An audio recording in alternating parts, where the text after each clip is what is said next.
हमारे व्यस्त जीवन में ईश्वर की आवाज़। महान घटनाएं तब घटती हैं जब ईश्वर और मनुष्य के बीच बड़ा सहयोग होता है। Great thing happens when God mixes with main and women. जब ईश्वर मनुष्य के साथ कुछ बड़ा, कुछ श्रेष्ठ काम करना चाहता है तो मनुष्य की सहमति और सहयोग लेता है।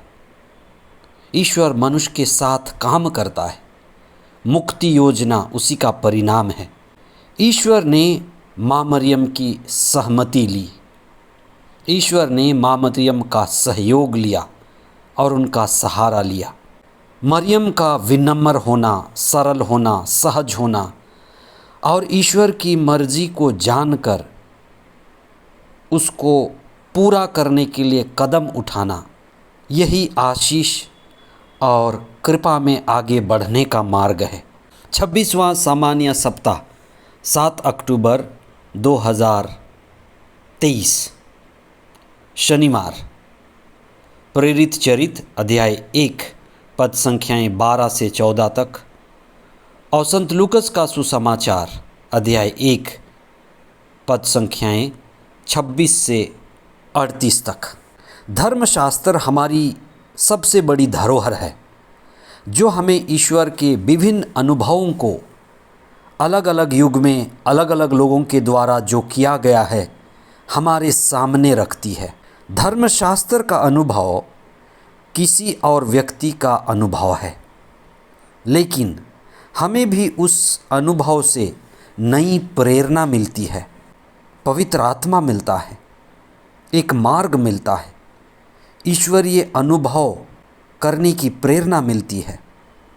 हम ईश्वर के कार्य करने की शैली को समझ पाते हैं। ईश्वर जो सर्वशक्तिमान है, सर्वज्ञ है, महान है, उसकी बुद्धिमत्ता को हम कैसे समझ पाएंगे। आध्यात्म में रहस्यवाद की बात कही जाती है। ईश्वर सबसे बड़ा रहस्य है और जो चीज़ें हम देखते हैं, यहाँ तक कि हमारा शरीर भी, हमारा मन भी, हर एक दूसरा व्यक्ति, यहाँ तक कि हमारी आत्मा, हम स्वयं भी पूरी तरह से समझ नहीं पाते और जिससे हम पूरी तरह से समझ नहीं पाते वही हमारे लिए रहस्य है। ईश्वर को किसी ने नहीं देखा, केवल उसने, ईसा ने देखा है, जो पिता के दाहिने विद्यमान थे। धर्मशास्त्र का ये कहना है। रहस्य को समझने के लिए, रहस्य को जीने का एक छोटा प्रयास रोज़री है, रोज़री माला है। कुछ लोग इसे समझ पाएंगे, कुछ लोग इसे नहीं समझते। रहस्य यानी कुछ चीज़ें प्रकट हुई हैं और कुछ अभी प्रकट होनी हैं, आने वाले समय में प्रकट होंगी, और इन रहस्यों को हम जीने का प्रयास करते हैं, इन रहस्यों को हम समझने का प्रयास करते हैं और इन रहस्यों के द्वारा हम अपने जीवन को जोड़ते हैं। इसलिए रोज़री सामान्य लोगों के लिए, जन साधारण लोगों के लिए विश्वास में जुड़ने का एक मार्ग है।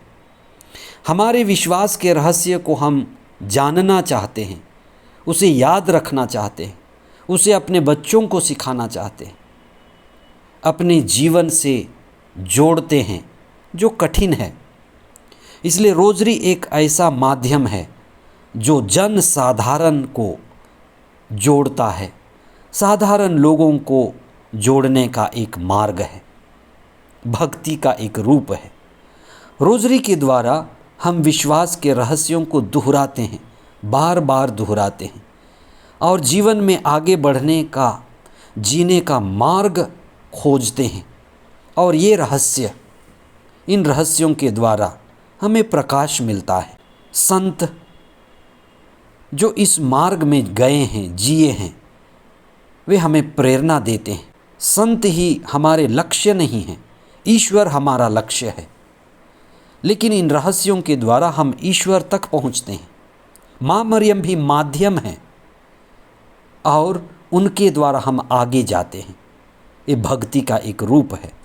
आज के सुसमाचार में माँ मरियम की सहमति, माँ मरियम का सहयोग, उनकी जिम्मेदारी स्वीकार करने की बात धर्मशास्त्र हमें बताती है। जब भी ईश्वर कार्य करता है, मनुष्यों की सहायता लेता है।